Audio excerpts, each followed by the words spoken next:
when it comes to changing the world, what I learned from Steve Jobs is, if you believe in a Macintosh, if you believe in iPhone, iPod, iPad, if you believe enough, then you will see it.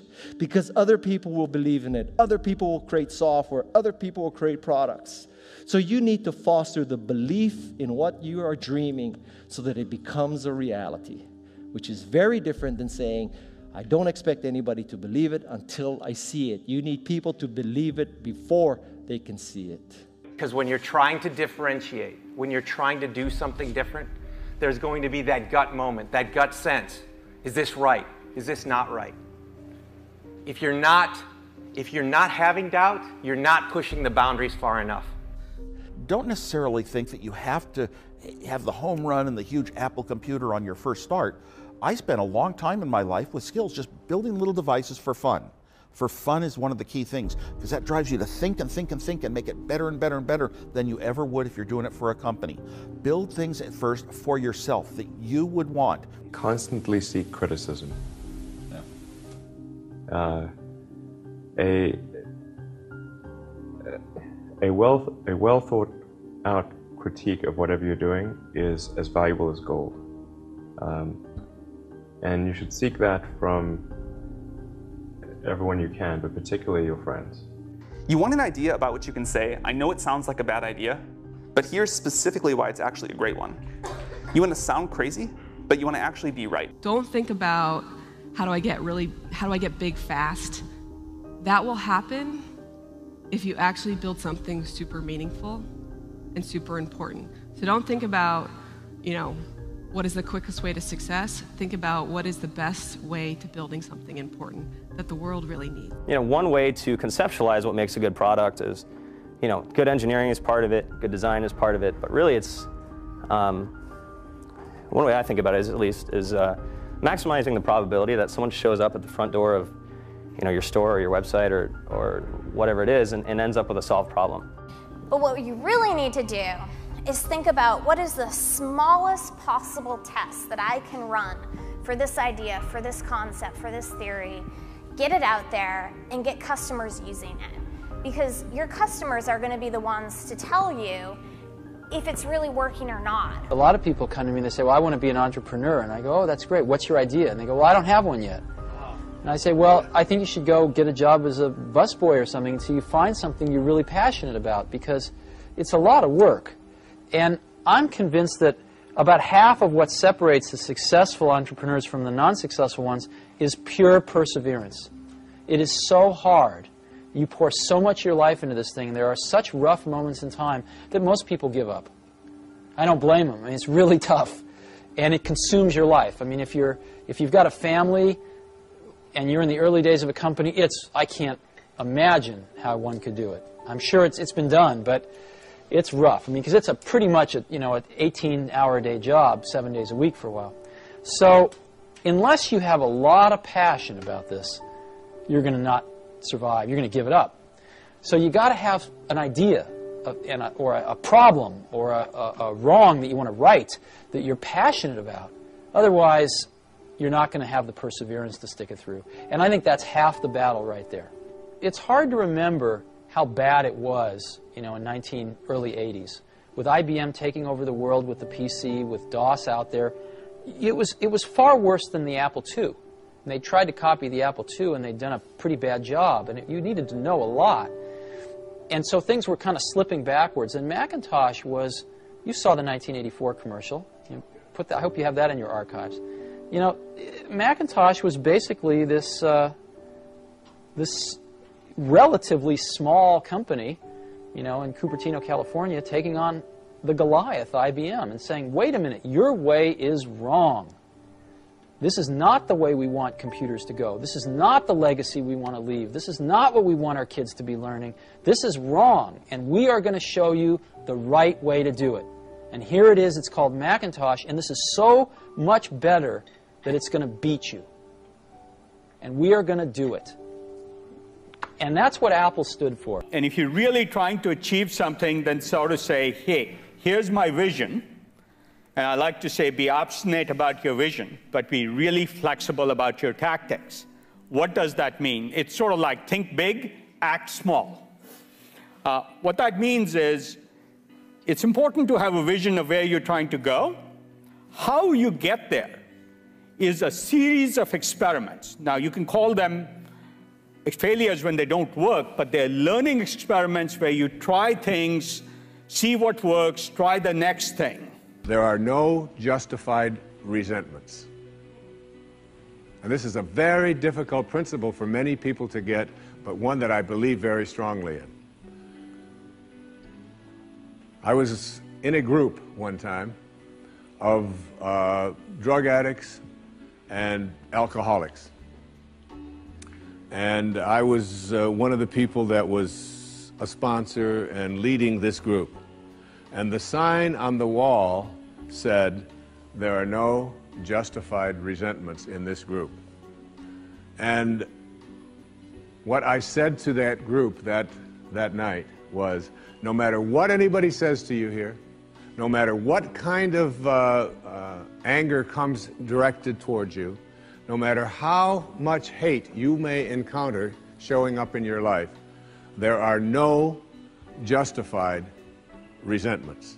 Meaning that if you carry around resentment inside of you about anything or about anyone, and I'm talking about the person that you lent money to and hasn't paid you back, I'm talking about the person in your life that you feel was abusive in your life, I'm talking about the person who walked out on you and left you for somebody else. I'm talking about all of the things that you have justified in your heart and in your life that you have the right to be resentful about.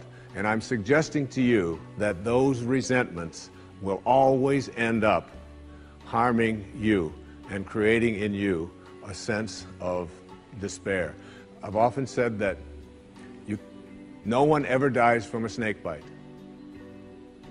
The snake bite will never kill you. You cannot be unbitten. Once you're bitten, you're bitten.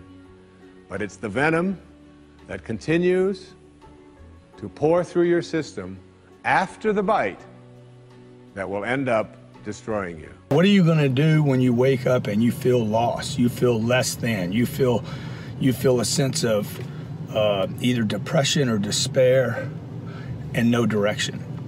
What I do is this. I show up. I show up, man. A buddy of mine told me when I was at a super low point in my life. He said, "Hey, man, show up even if if your eyes are bleeding and your life is low, show up anyway. Show up." For somebody aspiring to, take things to the next level or to even surpass their wildest dreams, there's always going to have to be an element of luck. But I think more important is putting yourself in a business that can be ubiquitous, that really doesn't have limits. Because otherwise, there's always going to be a grind to it. But if the business, if it can't be something that you can visualize every business using or every consumer using, it's going to be tough to scale to be big enough or to have the perceived value. This little idea explains why some organizations and some leaders are able to inspire where others aren't. Let me define the terms really quickly. Every single person, every single organization on the planet knows what they do, 100%. Some know how they do it, whether you call it your differentiating value proposition or your proprietary process or your USP. But very, very few people or organizations know why they do what they do. And by why, I don't mean to make a profit. That's a result. It's always a result. By why, I mean what's your purpose? What's your cause? What's your belief? Why does your organization exist? There are a lot of things that are outside of your control. A lot of external circumstances will determine the success of your idea, whether the market timing's right for this new kind of service, or whether people, whether a customer, like the economy's right for your kind of service, right? Whether you meet the right people who will finance your company. Many external circumstances are outside of your control and but will affect the outcome, and you have to be okay with that. When a lot of corporations they might call them core values or guiding principles or so on, but the problem is usually they're very lofty sounding. They kind of read like a press release the marketing department put out, They sound just like their competitors, and maybe you learn about it on day one of your job, but then it becomes this meaningless plaque on the lobby wall. Well, we wanted to come up with committable core values, and by committable, meaning we're willing to hire or fire people based on those values, completely independent of their actual job performance. The definition of values is they're the behaviors or principles that you religiously adhere to within your company. When I say religious, I mean that no amount of data will sway you from those principles, and the degree to which that you have the courage to maintain your conviction around those ideas is the degree to which you're going to be successful over the long term. You can't ever sort of balance two completely contradictory things as a means of hedging. You have to decide what are you going to believe in and put all of your energy behind that.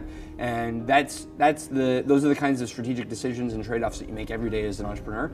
And it's important that you create the level of clarity and conviction to go after an opportunity that isn't hedging, lots of different ideas or lots of different approaches, because that's the surest way that you'll never be good at sort of anything. Another quality that I think is important is kind of being flexible-minded or open-minded. I'm not saying you shouldn't have a vision for your idea or your product, but you need to be open to changes. We get to create any company we want, right? We get to create the reason for its existence. We get to create the rules of the game and who we hire and how we hire them and who can stay and who can't stay, right? It's beautiful. And so I just would encourage everyone that as we all contemplate life to try to question the assumptions that we live by and the default options that are given to us and expand our thinking to wonder what we really can do with our lives.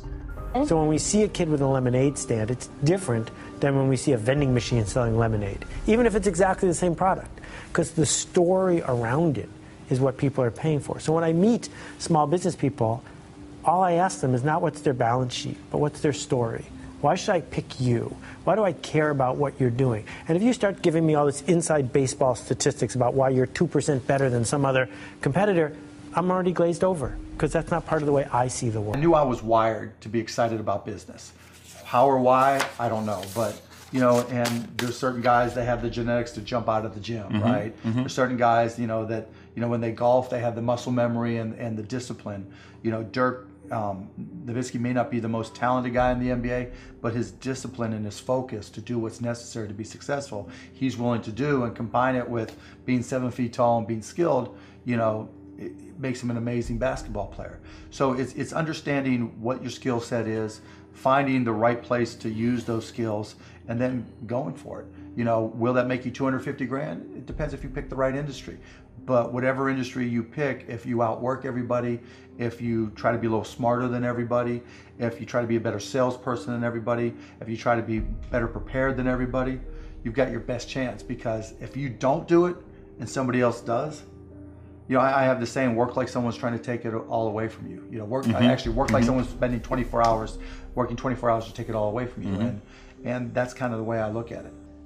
And I remember asking my dad I wanted new basketball shoes because I was a basketball junkie back then. He's like, well, your shoes work. If you want a new pair of tennis shoes, you have to go out there and get a job. And I'm like, Dad, I'm 12 years old, and it just so happens he was playing poker with his buddies, and one of his buddies was like, well, I got a job for you. I've got these garbage bags that we distribute. You can sell them door to door. I'm like, okay. And it was when I was selling them and realizing that I liked to sell and that I could sell, and that I recognized that selling was about providing a service and creating value for people, that I knew that I would literally back then, I knew that I could always succeed. I remember I was 16, I think, when I started a stamp company and started going to stamp shows and trade shows and just working a little bit harder than other people and trading up from one stamp to the next. I remember one time I started with a quarter and bought a stamp and left with $50, thinking, hey, if I could do this, I could do anything. And it's not that everything worked. I failed a lot, but I never ever felt like I wouldn't be able to work hard enough to that I have to want this to exist in the world. I have to not, so it's a similar rule, just say, if this was successful and I had nothing and I was not involved and I got no money off it or would I want it to do well? And that's a great check, I think, to know if you really feel good about the idea and can be passionate about it. the hardest thing to do is start. You have all these ideas, and everyone has an idea, but it's really about executing the idea and building the idea and attracting other people to help you work on the idea. That is the biggest challenge. But the way to begin is to get the idea out of your head, draw it out, talk about it, program it if you're a programmer, or make it if you're building something. And oftentimes the best methodology is to start with the perfect experience with just one person, get that right, and then figure out how to scale something great instead of scaling something not so great and then trying to improve it. That's really hard to do. And so I think when you are starting a new business, you don't want to go after giant markets. You want to go after small markets, and you want to take over those markets quickly. Like, you don't have to be the best, but you have to be dangerous, right? You have to learn just enough to be dangerous to build an idea, concept it, and show it to the world. And then it turns out there are lots of other people, including all 170 employees that work at Instagram, who are much better at doing all that stuff than I am. But you need to find people who can, be drawn to the idea that you build, and then they end up taking it and making it even better. I think you should be spending your money on teaching and sharing. And so that might mean hiring a writer or two, perhaps, instead of a marketing person. And start writing and start getting people to listen to what you're saying. You can't talk about yourself all the time because no one's going to come back for that, but you have to talk about things that are relevant to your industry or ideas that you have and start to build that audience up. If you're not utilizing an online community, then you're at a disadvantage to those who are. You can be asking online communities what they think about your ideas, or if they have any advice with what you're working on. Not only will you hear from people who are passionate about the subject, but you'll be hearing from people all around the world, each with their own experiences and stories that can help you. And there are a lot of people from whom we can learn a lot. And I think the one piece of advice is don't underestimate anyone you come across ever. Right. Like whether they're, a blue collar worker waiting for the bus, or they're, helping you they're the server or bartender at the restaurant, or they're a lower ranking employee. I mean, the smartest leaders I've ever seen have always gone around the room and asked for everybody's opinion. People really love simplicity. So if you look at the problems with large software like Microsoft Office, every feature in Microsoft Office somebody wanted at some time. But what happens is over 10 or 20 years, the thing gets so huge, it's overwhelming. So the discipline of great product design is to figure out what are the important cases for the long term, and to have the discipline to say no to some things that are good. It's easy to say no to things that are bad, but great product design is saying no to some things that are good. In my mind, as I think about this idea of getting what you really want and being able to attract it into your life, what we have to look at is basically the obstacles that we have conditioned ourselves. And you notice I say that we have conditioned ourselves, because I have never believed that we need to be putting the responsibility on someone else. If you're conditioned, it's because you have allowed yourself to become that. And if we conditioned ourselves to believe certain kinds of things, and one of the things that we kind of believe and hang on to and live with is this whole idea that all of the things that happened to me in my past are what are keeping me from doing what I'd like to do today. So we hang on to these things and we fill ourselves with blame. We say, I'm the middle child. I'm the youngest child. I'm the oldest child. I'm an only child. Any one of those is a great excuse. If you're the youngest child, you can say, well, how could I be making decisions for myself and be a fully functioning person today when I always had somebody else telling me what to do my whole life? How could I think for myself? If you're the oldest child, you can simply say to yourself, well, how could I be expected to think for myself? I always had to think for somebody else. I was always doing it for somebody else. And that leaves the middle child, the classic identity crisis. Oh, poor me. My mother didn't even know my name. She was always calling me by this one's name or that one's name. So I don't know where I fit in. So that takes care of everybody except the only child. And of course, the only child, well, your parents looked at you and said, we won't be doing that again. You have to live with that, I don't. So everybody, with their birth order, or with their mother liked their sister better, or that we had enough, or we didn't have enough, or we had too much, or we lived in the north, we lived in the south, I'm too tall, I'm too short, I've got too much hair, I don't have enough hair. It's falling out, it's not falling out, whatever it is, we all have these excuses. And I call all of these things that we hang on to and use to keep ourselves from reaching these higher places in our lives, the wake. I call it the wake. And the wake is, comes from a story that I heard Alan Watts tell one time, and it was a very powerful story. He said, your life is like a boat, and it's heading up the river at, say, 40 knots, all right? And as it's going, you are somehow able to metaphorically stand on the stern, the back of the boat, and look down into the water. Now there goes your life in this direction, and you're standing here and you're looking down into the water. And you ask yourself these three questions. The first question, what is the wake? What is it? What is this thing that you see?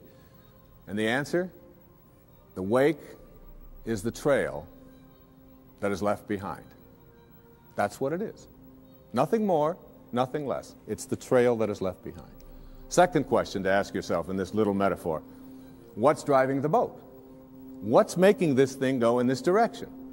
The answer, the present moment energy that's being generated by the engine, and nothing more. That's the only thing that's making the boat go in this direction. And in this little scene, this means it's the present moment thoughts that I have and how I am using them that is making my life go in this direction, and nothing more. Because the third question is the most important and powerful question. And ever since I heard it, I've always thought about this whenever I have a tendency to look back here and blame something. Is it possible for the wake to drive the boat?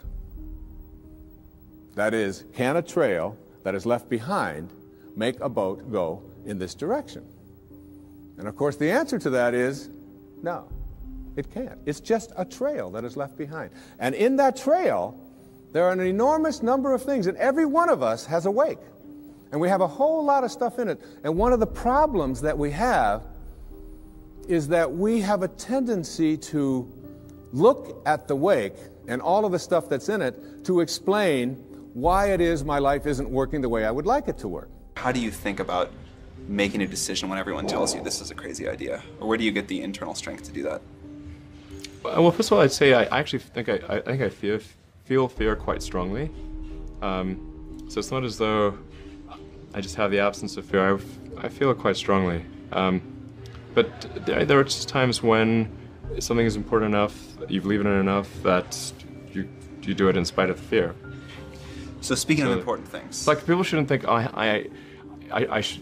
shouldn't think, well, I feel fear about this and therefore I shouldn't do it.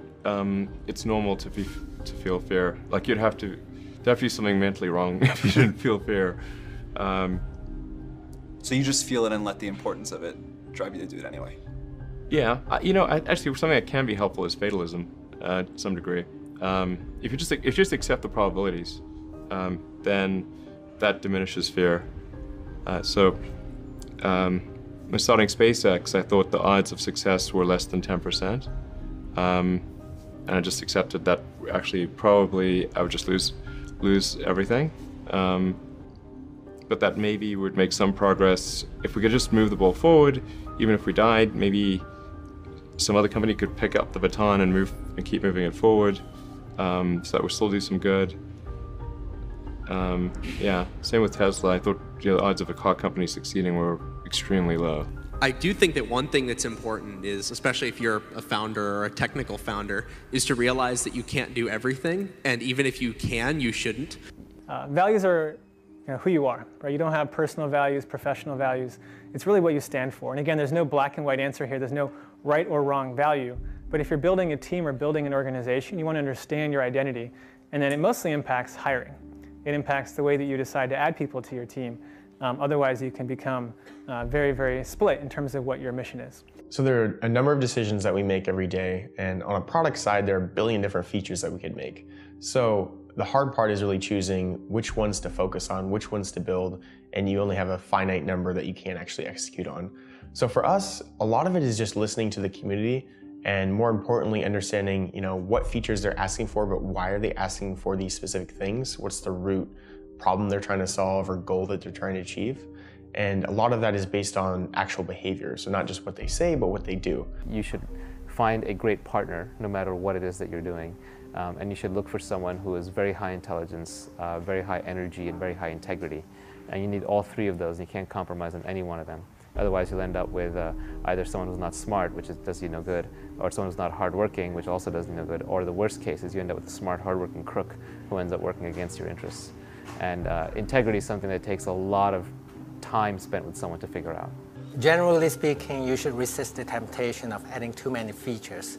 It's all about either solving a problem or providing a value to a user. One of the things I advise entrepreneurs to do is when you have an idea, a classic entrepreneurial impulse is to hold the idea close to you and not go tell people because, oh, the idea is so special. Right. That's almost always a mistake.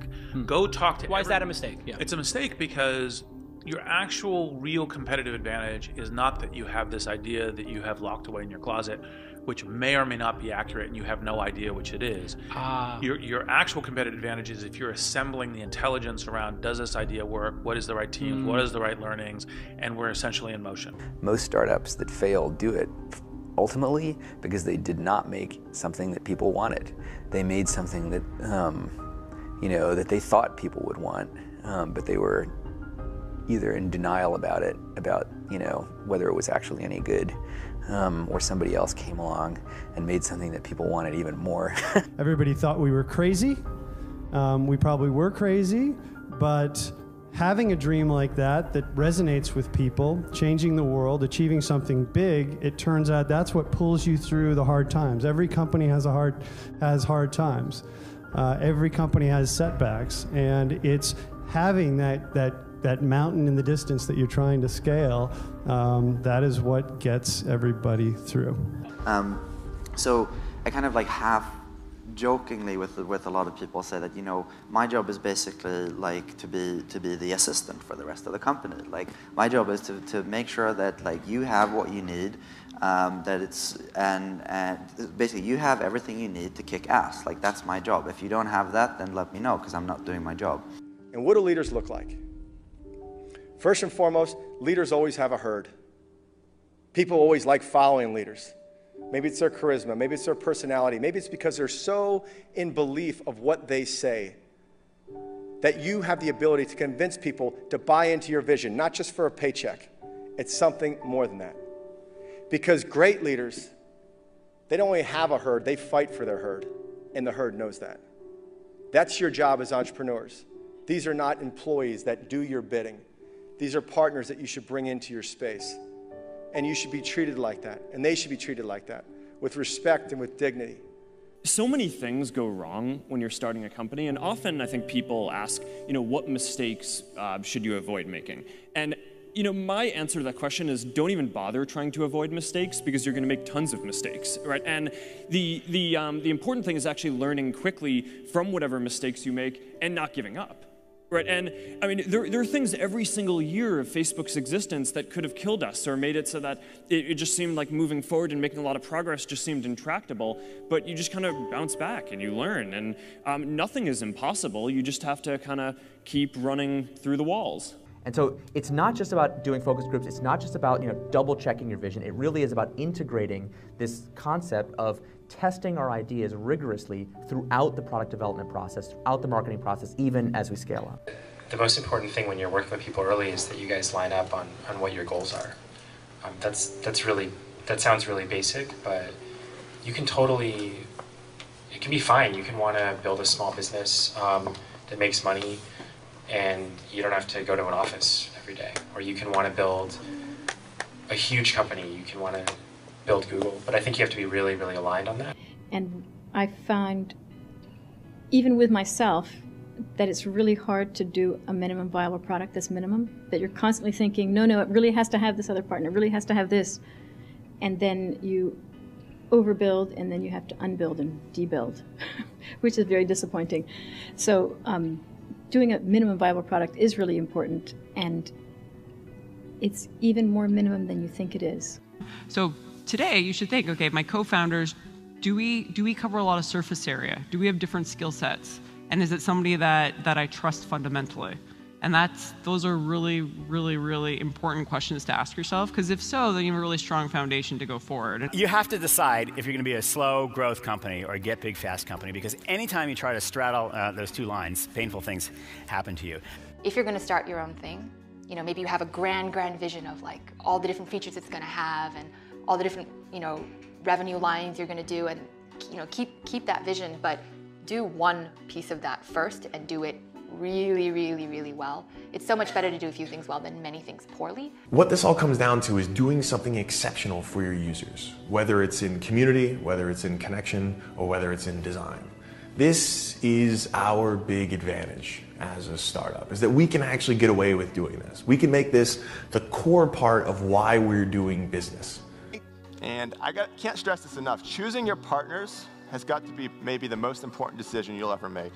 Whether personally in love or otherwise in business. You can change your idea, you can pivot your company. You can't change your partners without starting over. And so I see so many people rushing into these relationships. I mean, you should really give that a lot of thought. This is something that hopefully will last years. You're really trying to solve a new problem in a different way. You have to come to problems with beginner's mind. Right? Not knowing something can be a very powerful tool into accomplishing it, because you don't know that it's not possible. That's what doing a startup is. Not realizing that something is impossible and doing it anyway. But ultimately, the biggest thing, and what I still spend from a third to a majority of my time on, is hiring. Nothing has the impact of getting the right people around the table. And you can't manage your way out of a bad team. To have the level of success that I want to have, it's difficult to spread it out and do multiple things. It's in order to be world class, and I've made a decision. I want to be world class, and it takes such a desperate, obsessive focus to excel on the level that I want to make movies. I was Star Wars. When I was young, I sat in a movie theater and watched Star Wars, and I just couldn't believe that movie made me feel like that, just floored and just stunned by the creativity. And I'm realizing that in order to move people in that way, in order to touch people in that way, you really got to focus with all of your fiber and all of your heart and all of your creativity. Failure is part of life. I mean, the difference for me, though, is I look at failure as a stepping stone to success. It's a speed bump. I know I'm going to fail, but it's not failure if you learn something. And so, gosh, I've made so many mistakes. I've screwed so many things up, but every time I do, it just becomes a way for me to explain to someone else what it takes. It's like, here's what I've done. I think I have the ability to influence people because I talk about my failures. I talk about all the things that messed me up, but I show people that I didn't let it stop me, and you don't let it stop you. And I think that's really the secret in that area. And if everything you touch was successful, you probably won't be able to relate to people as much. No, you'll be relate, and also it's be total bullshit, and everyone knows it's bullshit. And also you'd be bored silly. Right. I mean, think about it. If you just said, I want this and it happened, I want this and it happened, people don't value what they don't fight for. It's like you see kids sometimes your parents will say, you're not going to value this if you don't work for it. And your kid going, I'll value it, just give it to me, right? But it's true. Yeah. The things we've worked the hardest for, we value the most. Yeah. So I think, the purpose of a goal is not getting it anyway. The purpose of a goal, is who you become. Who you become is going to make you happy or it's going to make you sad. Yeah. So I'm not looking for an effortless approach. Sure. There's no such thing. Bigger is better. How many agree with this? Okay? If you can live on 900 grand, the only people that won't go to 9 million are the people that are selfish. Unselfish people grow their businesses. Selfish people don't. Okay, if you're taking notes, if you're going to walk away with something today, I'm talking to the able people here. Give me the name of a great company that has 7 employees. I'm waiting. Give me the name of a great company that doesn't spend a load of money on advertising. Who is this company? Tell me, give me one name of any company that's great, this small. See, you built a business on a fantasy, right? Like I'm going to get a State Farm. I'm going to get a State Farm. I'm going to get an Allstate company. I'm going to be an Allstate guy, and I'm going to make 900 grand a year. You're selfish, folks. See what I'm saying about the selfish person makes what they need. The unselfish person says, I'm going to make more than I need. ESPN called me. They did a story on me this past summer. But they called me one day, and I picked up the phone. They said, is this Inky Johnson? I said, last time I checked, I'm Inky Johnson. They said, is this the same guy that said, if you could change what happened to you, you wouldn't? I said, absolutely. They said, it's our understanding the game of football meant the world to you. I said, at one point, it did. They said, it's our understanding that your family was banking on you making it to the NFL so they can have a better way of life. I said, yep, that's correct. They said, we're coming to see you. I said, all right, cool, come on. They said, but we don't want to see you in Atlanta. We want to see you in Neyland Stadium on the exact yard line where your life changes. The same time of day. The only thing that won't be present is Air Force's team. I said, all right, cool. And so they take me to Neyland Stadium, they put me on the exact yard line where my life changed. They said, now tell your younger self why you wouldn't stop your injury if you could. If you could be in the NFL right now making millions of dollars, tell your younger self why you wouldn't change that situation if you could. And I say the reason I wouldn't change it, believe it or not, it has nothing to do with me. Like on a personal level, he thought I was going to say, because of the man that I've become, the perspective that I've acquired, my faith has been fortified. He thought I was going to say something like that. I said, no, it has nothing to do with me. It has everything to do with the lives that have been affected by the result of the process and the thing that I represent in the world. What my spirit represents when somebody see me, they think perseverance. What my spirit represents when somebody see me, they think don't quit. What my spirit represents when somebody see me, they think that's a quality individual right there. What my character represents in the world. And every single day we're putting something out like that represents something. When people see that, they think it's a thought that comes to the mind. When he said gold standard, he gave me that, I felt a certain type of way. When he gave me the gold standard, I felt a certain type, I felt different. Gold standard, I felt like that went with me. Because I think in what I do, the line of business I'm in, I'm the gold standard. Because I don't compromise. And every single day, I'm going to give you my very best. You can bet your bottom dollar. Every single day, I'm going to bring that gold standard to life. And I'm not just bringing it in one aspect of life. I'm bringing it in every single aspect of life. I'm not going to be one of these people in the world that's a public success, but they're a private failure. Meaning they give everything they got to one aspect of life, but the other areas, they lack off. No, I'm going to give every single thing I got to every aspect of my life because I represent something. When people see me, they think something. Whether that's character, never giving up, never surrendering. And the thing that we can never do is forget what we represent.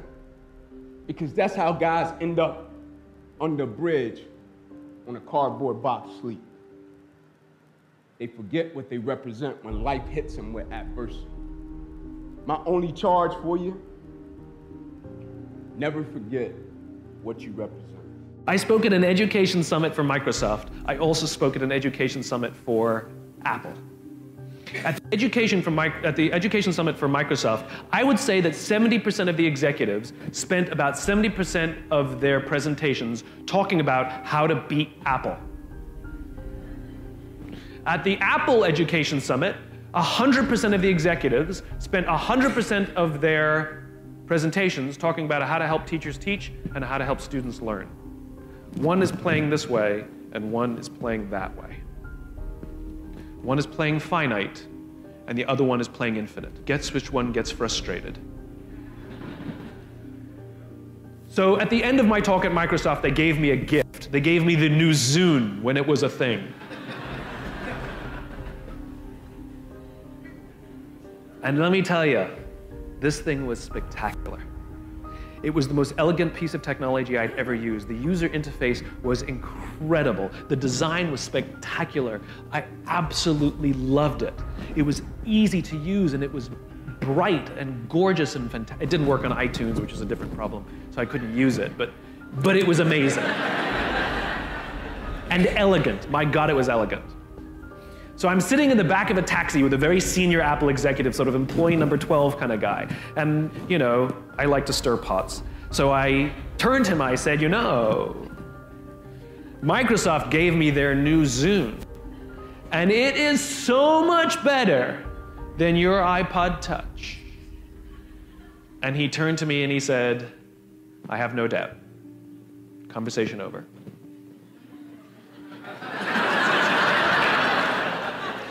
Because the infinite player understands sometimes you're ahead and sometimes you're behind. Sometimes your product is better and sometimes it's worse. The goal isn't to be the best every day. The goal isn't to outdo your competition every day. That's a finite construction. If I had said to Microsoft, I've got the new iPod Touch and it's so much better than your Zune, they would have said, can we see it? What does it do? React, react, react, react. Finite players play to beat the people around them. Infinite players play to be better than themselves. To wake up every single day and say, how can we make our company a better version of itself today than it was yesterday? How can we create a product this week that's better than the product we created last week? We also have to play the infinite game. It's not about being ranked #1. It's not about having more followers on Twitter than your friends. It's not about outdoing anyone. It's about how to outdo yourself. It's not about selling more books or getting more TED views than somebody else. It's about how to make sure that the work that you're producing is better than the work you produced before. You are your competition. And that is what ensures you stay in the game the longest. And that is what ensures you find joy. Because the joy comes not from comparison, but from advancement. So this was something that Portia Nelson, who I knew, who passed away a few years back, 10 years back now. She lived up in Seattle. And she was at a seminar, and they were asked to write the autobiography of their life in five verses, 5 chapters. So, and they gave them only like cards this size. Actually, they were smaller than this. They were 3 by 5 cards. So write out chapter 1 of your life and just go to where you are today. And I remember doing this very same thing, but what she wrote was so brilliant that I asked her daughter if we could put it on public television, which I did on the most recent show, and we made a contribution to Portia's work. So this is what she wrote down in the chapter 5 of her life. Chapter 1, she said, I walk down the street. There's a deep hole in the sidewalk. I fall in. I'm lost. I'm helpless. It isn't my fault, and it takes forever to find a way out. Chapter 2 of my life. I walk down the same street. There's a deep hole in the sidewalk. I pretend I don't see it. I fall in again. I can't believe I'm in the same place. It isn't my fault. It still takes a long time for me to get out. Chapter 3 of my life. I walk down the same street. There's a deep hole in the sidewalk. I see it there. I still fall in. It's a habit. But my eyes are open. I know where I am, and it is my own fault, and I get out immediately. Chapter 4 of my life. I walk down the same street. There's a deep hole in the sidewalk. I walk around it. Chapter 5 of my life. Finally, I walk down another street. Success is something which has to be planned, and success is something which has to be earned in advance. True, there is such a thing as luck, but just remember that luck is something you can create for yourself if you know the rules and follow them just as I give them to you. Remember, too, that success in the higher brackets of achievement is something that can be had only by taking others along with you. And the best definition of success, which I know, is this. Success is the knowledge with which to get whatever you want from life without violating the rights of others and by helping others to acquire it. If you're still saying that to yourself over and over and over again and you're complaining, what you're really good at is ignoring your gut. And so it's time to start tuning into your gut and making some changes. Baby steps count too, as long as you're going forward. And one day you add all those baby steps up and you might be surprised at where you can get to. But more importantly, I remember something my mom used to say to me every day. She would say, son, the cavalry ain't coming. You got to do this yourself. Ain't no backup. Okay? And when you put those two things together, man, it wasn't as hard to keep going forward as you might think. I started with one employee. His name was Grant Cardone. I knew him, and so I hired him. Right? He passed the drug test. I believed in him. And for 15 years, I was one guy. And then one day I woke up, a mentor of mine said, look, you can't scale with just yourself. You got to start building a business here. If you're going to have a real business, you need employees, you need people. You need to be willing to hire people. And I'm like, man, but I'm scared. They cost money. He's like, not making sales. 1, 2, 3, 4. These empty desks, that's what's costing me money. Okay, that's what's costing you money. Staying small is costing you money. All this costs money. I have failures here. I have disappointments. I have discouragements. I have people that work here for a little while and they quit. But you're not going to get big by yourself.